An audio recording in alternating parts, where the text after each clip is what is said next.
Hola, bienvenidos. Esto es Caracol Sostenible. Soy Gabriel de las Casas, al lado del profesor Gustavo Yepes en esta alianza con la Universidad Externado de Colombia.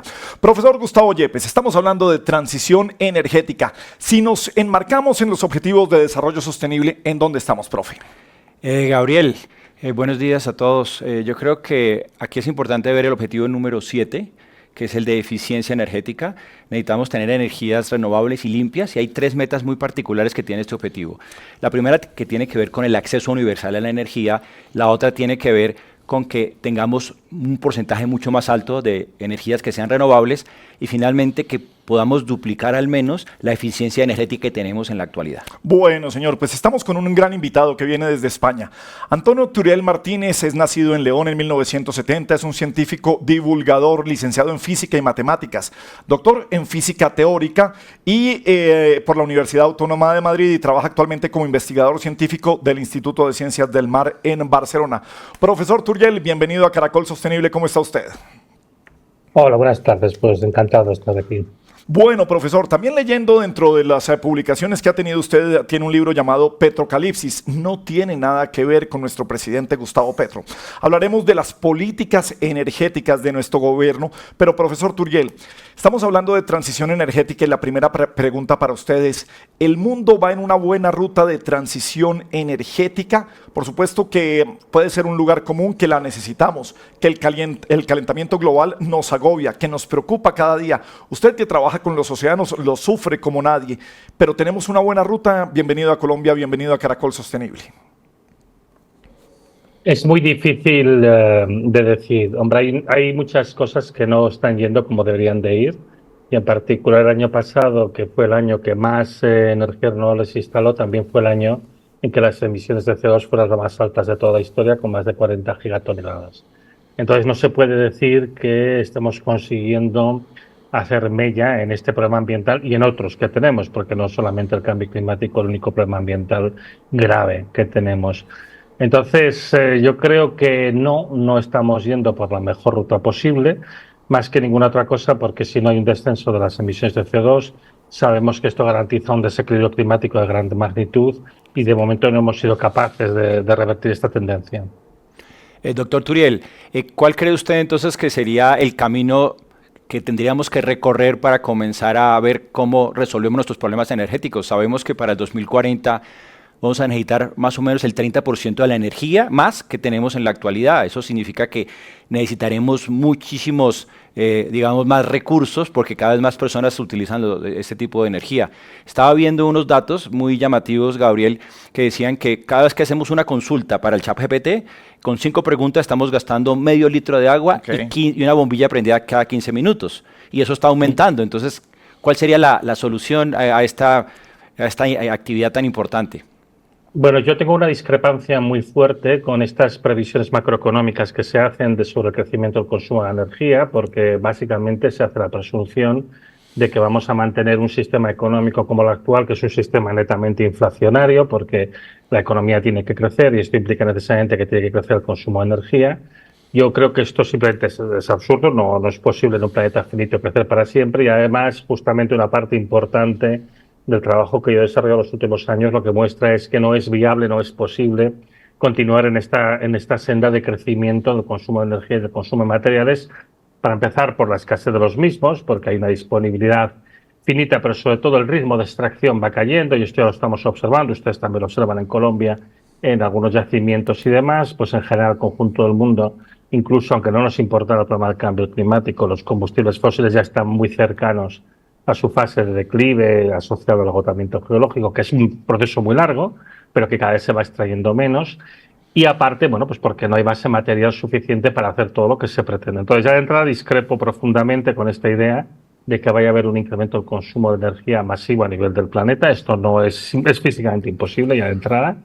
Y yo lo que sí que creo que hay que hacer, obviamente, y esto usted lo ha dicho justo cuando hemos empezado el programa, y yo creo que la clave está en la mejora de la eficiencia. O sea, yo creo que la clave está en hacer mejor con menos, cosa que además técnicamente es perfectamente posible. Lo que sucede es que esto implica unas transformaciones económicas de mucho calado y produce mucho vértigo, da mucho miedo, porque la gente pues tienen miedo de que esto afecte gravemente a la economía, porque evidentemente va a afectar a la economía y hay que buscar la manera de hacerlo de tal manera que no perjudique pues el bienestar en general de la gente y que además de oportunidad, de desarrollo para los países que todavía tienen un potencial y una necesidad y un derecho a desarrollarse más que, por ejemplo, los países europeos o Estados Unidos. Escuchando algunas charlas del profesor Turiel, me he encontrado que, curiosamente, las grandes marchas que tenemos frente al calentamiento global, frente a una transición energética, pues las asociamos un poco a veces a movimiento de izquierda. Y dice el profesor Turiel que, curiosamente, esto está generando más capitalismo. Y en esa transición energética lo que hay es también grandes monstruos de hoy de la energía que quieren seguir con un negocio más adelante. No sé si me corrige o me ayuda a desarrollar un poco más la idea, profesor. Bueno, esto es exactamente lo que se está viendo aquí en Europa y que además también está teniendo ramificaciones en toda Latinoamérica. Por ejemplo, hay muchas empresas españolas del sector energético que están haciendo grandes inversiones en toda Latinoamérica, pues Iberdrola, Endesa, etcétera, Repsol mismo, o sea, grandes empresas que se están mudando hacia sistemas de producción de energía renovable, pero que pretenden mantener el mismo modelo pues extractivista, con gran consumo de recursos, gran consumo de energía y demás, que tenían anteriormente, utilizando unos recursos que por sus características pues no son tan idóneos para lo que se hacía anteriormente. Es decir, la energía renovable es muy diferente a la energía fósil. La energía renovable llega distribuida por todo el territorio, en ese sentido es muy democrática, pero llega en pocas cantidades en cada lado. Entonces lo que hay que hacer es aprovecharlo lo más localmente posible para mejorar las condiciones de vida de la gente de allí donde está y para intentar hacer primero una producción que abastezca la necesidad más cercana y luego pues con los excedentes, si los hay, pues ya se puede comerciar con otras zonas, ya se puede... Pero es justo el contrario al modelo que se está imponiendo. Y esto, por ejemplo, en Europa ahora mismo se está resquebrajando. Sabrán que, por ejemplo, una de las grandes apuestas que había en Europa era el coche eléctrico y ahora las grandes compañías automovilísticas europeas lo están abandonando temporalmente, dicen, porque están viendo que se arruinan con él, que pierden dinero porque no son capaces de hacerlos a precios competitivos que la gente los compre, por la escasez de materiales, el coste energético, etcétera, etcétera. Y luego, bueno, pues otro problema que ahora mismo es bastante dramático es la situación económica de las compañías que fabrican aerogeneradores, que están teniendo problemas muy graves técnicos porque la frontera ha sido hacerlos cada vez más grandes y pues no se ha hecho pues la necesaria curva de aprendizaje, la necesaria mejora continuada y el problema que están teniendo es que los aerogeneradores se rompen, fallan porque son excesivamente grandes, los últimos que hay instalados, no todos, y esto las está llevando a una situación económicamente muy delicada, que algunas de estas pueden incluso hasta quebrar, ¿no? Dejando el camino expedito a las empresas chinas, claro, que al final es un poco el problema que hay, un problema también de lucha hegemónica, geopolítica, para controlar este tipo de tecnología. Entonces, yo creo que el error que se está cometiendo es pensar que se puede hacer una sustitución directa de la energía fósil por energía renovable. Yo creo que la energía renovable necesita ser tratada de manera muy diferente, con una producción muy local, con una producción orientada a la satisfacción de las necesidades locales y con una orientación en sí misma que es bastante diferente a las grandes empresas que están dominando el negocio y que además tienen pocos miramientos. En general, las grandes empresas, particularmente las españolas, están haciendo muchos destrozos ambientales tanto en España como en Latinoamérica, ¿no? Por ejemplo, para estar haciendo los materiales que requieren desviando cursos de agua, etcétera, etcétera.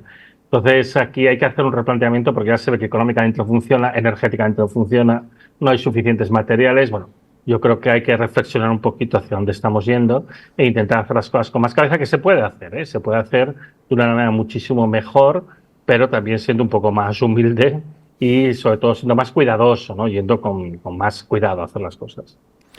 Doctor Turiel, en Colombia desde hace un buen tiempo se ha comenzado a hablar de un término que es bastante desconocido como llamado decrecimiento, que digamos se entiende como un modelo económico alternativo y que no simplemente el tema de llevar a la pobreza como muchos lo dicen. ¿Cómo usted encuentra esta alternativa, esta propuesta o ese modelo económico? Y yo le sumo, ¿estamos preparados los países, entre comillas, pobres de Latinoamérica para ese decrecimiento del que se habla en todo el mundo? Y si los ricos están dispuestos a aceptarlo, ¿no? Sí. Es que ese es el punto clave. A ver, el concepto del decrecimiento surge en Europa, surge en Francia hace muchos años, y el concepto del decrecimiento es un concepto solamente aplicable a las naciones opulentas de este planeta. Y eso quiere decir Estados Unidos, Canadá, Europa en su conjunto, Australia, Japón. Y les diría poco más, ni siquiera se aplica a China. China tiene que hacer otra cosa diferente. El concepto del decrecimiento es todas estas naciones en las que nos hemos extralimitado en nuestro consumo, que estamos consumiendo más de lo que el planeta puede proporcionar y estamos contaminando más de lo que el planeta puede absorber, tenemos la necesidad de reducir nuestros niveles de consumo de energía y materiales para adaptarlos a una realidad de sostenibilidad en la que lo que se busca es garantizar un bienestar semejante al actual, al tiempo que dejamos espacio para que otras naciones se desarrollen, por ejemplo, la suya. Entonces, está claro que el concepto de crecimiento no se puede transportar tal cual al contexto de Colombia. Esto para mí no tiene absolutamente ningún sentido.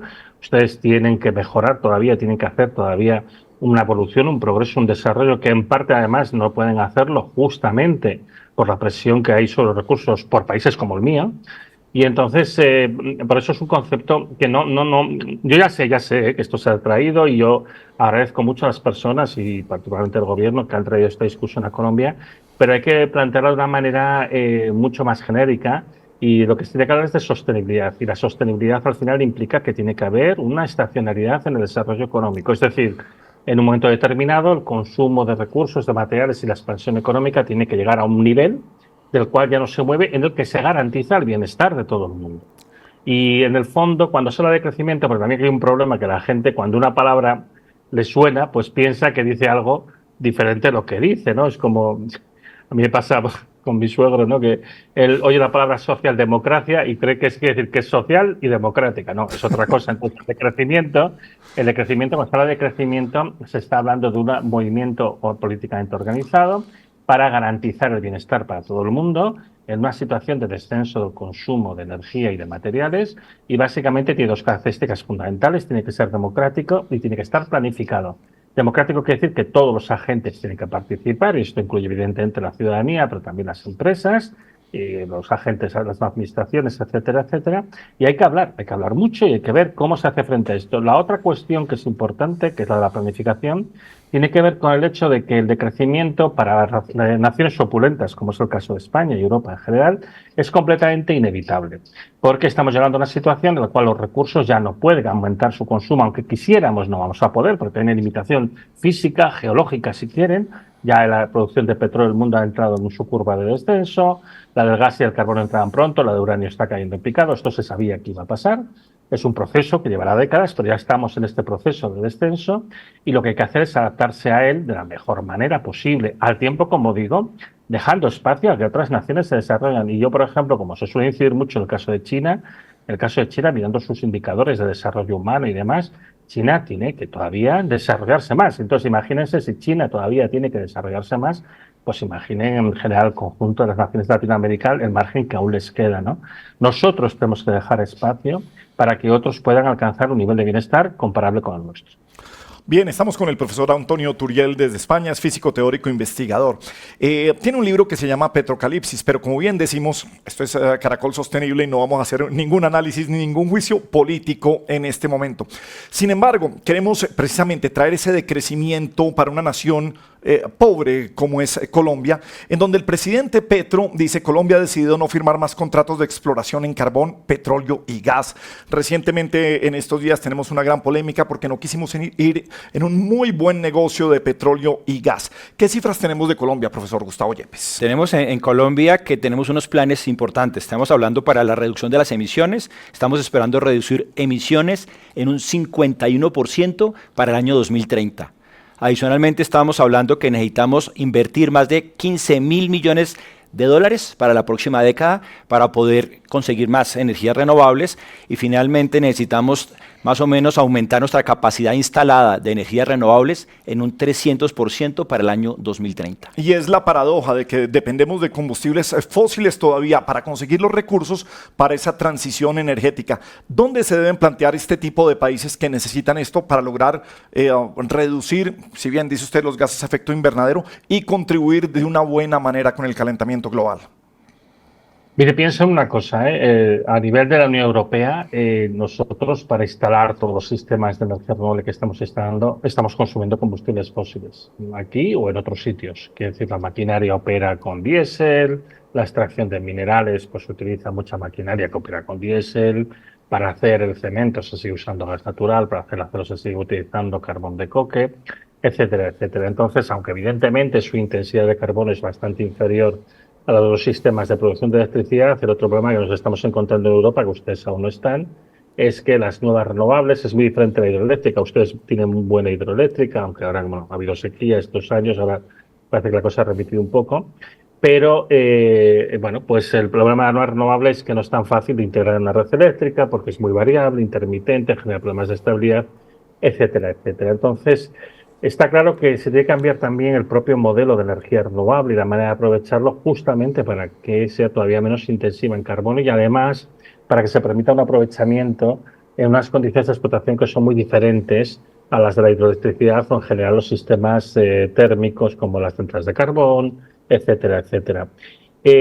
Yo creo que en el caso de los contratos, de la explotación de los yacimientos de hidrocarburos y de combustibles fósiles que tienen en Colombia, Colombia evidentemente es un país que está en una zona que va a estar severamente afectada por los efectos del cambio climático, ya lo han experimentado los últimos años.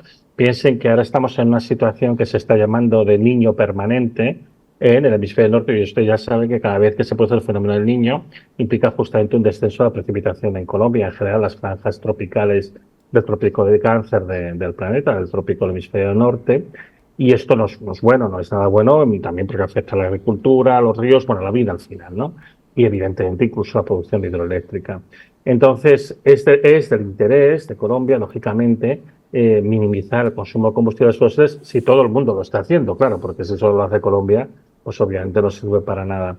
Yo, en todo caso, con la explotación de sus recursos fósiles y en general sus recursos minerales, yo lo que les diría es que en el punto en el que estamos actualmente, yo creo que tienen que intentar minimizarlo dentro de la medida de lo posible. No siempre es posible y a veces hay que escoger caminos un poco más largos, pero sobre todo yo creo que tienen que priorizar su interés nacional. O sea, yo creo que no tiene interés ninguno en el momento en el que estamos y dada la situación, pues eso, además de parálisis industrial que hay en Europa, en general, pues se ve que el modelo pues se está renqueando y que hay que hacer un cambio muy profundo.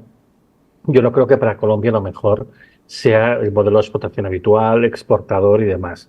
Tiene que haber cierta exportación, seguramente es inevitable, pero yo creo que ustedes lo que tienen que hacer es priorizar los proyectos de desarrollo nacional y sobre todo aquellas cosas que les permitan a ustedes estar en una mejor situación de cara al futuro y además en previsión de los problemas que les va a causar, en el caso concreto de la idiosincrasia colombiana, en su país el cambio climático, ¿no? Entonces, es muy complicado decir, esto no es una cosa que se puede improvisar en un programa de radio, esto hay que pensarlo muy bien, hay que valorar todas las variables y demás, pero yo en general les diría que el énfasis se tiene que poner, sí, en una disminución del consumo, sin duda, de combustibles fósiles, pero sobre todo en que lo que se consuma sirva para el desarrollo nacional de Colombia, que en este momento debería ser la absoluta prioridad porque el concepto que hemos tenido de mercado internacional de hidrocarburos y de combustibles fósiles, etcétera, pues yo creo que está entrando en entredicho, sobre todo porque no se va a poder mantener al nivel que ha estado en las últimas décadas y porque evidentemente pues otras naciones van a tener que hacer un cambio muy importante y también es la manera de conseguir que lo hagan. O sea que sí, pero con condiciones de reducción del consumo de combustibles fósiles, sí, pero sobre todo yo creo que supeditado al interés nacional de Colombia, que no es la exportación, sino su propio desarrollo. Doctor Turiel, frente a lo que está mencionando, dice las dificultades que tenemos y todos los retos que aún se tienen para poder hacer esa transición energética. Y usted propone que en el futuro solo utilicemos el 10% de la energía que actualmente consumimos. ¿Cómo podríamos lograr hacer esto? No, esto no es cierto. Yo entiendo porque esta frase suele estar sacada de contexto fácilmente, ¿eh? No, yo lo que he comentado más de una ocasión, porque hay estudios científicos al respecto, es que se puede mantener un nivel de vida en Europa, por ejemplo, el caso concreto de España, porque yo he hablado del caso concreto de España, con un consumo de energía que sería y de materiales que sería aproximadamente el 10% del consumo de energía y materiales de España, que no es el de Colombia. Entonces, en España ahora mismo el consumo de energía per cápita representa una potencia media de aproximadamente unos 4.200 vatios. Es decir, pues básicamente es como si cada uno de nosotros, cada uno de los españoles y las españolas, pues tuviera una máquina con un régimen de consumo de 4.200 vatios funcionando sin parar, ¿vale? Este es el nuestro consumo de energía anual, por ejemplo, o el periodo de tiempo que quieran. Y lo que hay estudios que muestran que se puede conseguir pues mantener un nivel de vida muy semejante al que tenemos ahora mismo en España, que yo creo que no está mal, con un consumo que estaría entre, dependiendo de qué ajustes se hagan, entre unos 300 y unos 450 vatios, que es aproximadamente la décima parte. En el caso de Colombia, yo no sé las cifras de consumo de energía per cápita, pero me imagino que deben de ser pues la mitad de las españolas o quizá menos, con lo cual en su caso la reducción no sería tan bestia, no sería tan salvaje, no estaríamos hablando de una reducción del 90%, pero serían reducciones que serían del 40%, del 50%, una cosa de este estilo seguramente, ¿no? El punto clave está en el cómo, ¿no? Entonces, ¿cómo se hace esto? Bueno, piensen unos datos para que vean en realidad cómo de ineficiente es el sistema energético global. El 40% de todo el petróleo que se consume hoy en día en el mundo se utiliza para mover de un lado a otro, sobre todo en barcos, petróleo, carbón y gas. Entonces, el día que de repente no utilizas ni petróleo ni carbón de gas, te das cuenta de que tampoco necesitabas tanto petróleo, porque el 40% se usaba para eso, para mover aquello, ¿no? El 30% de los alimentos que se producen en el mundo se van a la basura a pesar de estar en buenas condiciones, simplemente por razones de mercado. Hay un problema de abastecimiento de alimentos mundial, pero al final te das cuenta que el problema no está tanto en la producción como en la distribución, ¿no? En el sector textil, por ejemplo, en España es increíble, cada habitante de España consume 20 kilos de ropa al año, que esto es una auténtica brutalidad y que además esto genera situaciones como, bueno, pues por toda esta moda rápida y demás, que se generan auténticos vertederos, como los que hay en el desierto de Atacama, en Chile, de ropa que ni siquiera llegó a ser desenvuelta, ¿no? Y está ahí tirada en medio del desierto, ¿no? Bueno, todo este tipo de anomalías, de salvajadas, son cosas que se tienen que corregir y se tienen que corregir básicamente haciendo las cosas de la manera más eficiente. Es lo que usted ha dicho al principio, lo que el profesor Yepes ha dicho al principio del programa. Es una mejora de eficiencia. O sea, nuestro sistema es increíblemente ineficiente. Y en el caso concreto de España, por ejemplo, que es un país que tiene casi 50 millones de habitantes, unos 48 millones de habitantes, y que tiene 26 millones de coches en activo, de vehículos individuales en activo, bueno, pues simplemente el hecho de obligar a que los coches circulen como mínimo con 2 personas en vez de una, como muchas veces sucede, ya te comporta un consumo, un aumento, una disminución del consumo de petróleo que fácilmente se va a mover entre el 10 y el 20% del consumo total de petróleo de España. Esto nos da una medida de la ineficiencia del modelo español en particular y el europeo, ¿no? Entonces, hay muchas actuaciones de este estilo que permitirían reducir drásticamente el consumo. Lo iba a despedir ya, profesor Turiel. Por supuesto, podríamos seguir dialogando con usted mucho, pero fíjese que frente a estos ejemplos que usted nos da, hay gran responsabilidad en el ciudadano del mundo, y siempre lo digo, se vuelve un lugar común para lo que decimos aquí. La responsabilidad nuestra frente a las responsabilidades de los grandes gobiernos. ¿Cómo las sopesa usted finalmente? Mire, yo creo que las acciones individuales son importantes en el sentido de que también te van a ayudar a mejorar tu economía personal y demás, pero al final son acciones más bien colectivas, son acciones de carácter político, porque yo creo que se tiene que hacer un fomento de políticas públicas que ayuden justamente a mejorar el consumo. Por ejemplo, en España el consumo de plásticos es disparatado y genera muchos problemas ambientales y evidentemente de consumo de petróleo también. Entonces yo creo que el fomento de políticas adecuadas públicas es fundamental. Piensen, sin embargo, que todas estas medidas que decimos que pueden parecer sencillas, todas ellas tienen un coste económico porque implican una disminución de la actividad económica. Entonces esto también tiene que ser pilotado, tiene que ser acompañado y tiene que darse alternativas y cambiar la manera de producir, cambiar la manera también de, digamos, de la gestión económica para evitar que esto genere más trastorno del que sería estrictamente necesario. Entonces, no es tan simple. Yo creo que al final tiene que haber un buen acompañamiento público, aparte de una buena disposición personal para aceptar cambios que en el fondo pues no son tan graves desde el punto de vista del día a día de las personas. Pues profesor Antonio Turiel, gran charla desde España la que hemos tenido hoy, y pretendemos desde Caracol Sostenible, con charlas como la suya, con entrevistas, pues dar un poco de ejemplo, poner algunos datos para evitar esas mismas salvajadas de las que estábamos hablando, con las que tratamos este planeta con el que estamos. Su comentario final, profesor.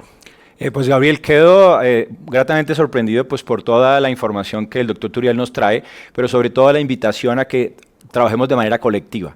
Digamos, muy bien que los consumidores lo puedan hacer, pero necesitamos el compromiso de las empresas y también del gobierno para que entre todos podamos hacer un cambio significativo a estos nuevos retos que tiene el mundo. Antonio Turiel, hasta siempre y bienvenido a Caracol Sostenible en Colombia. Muchas gracias.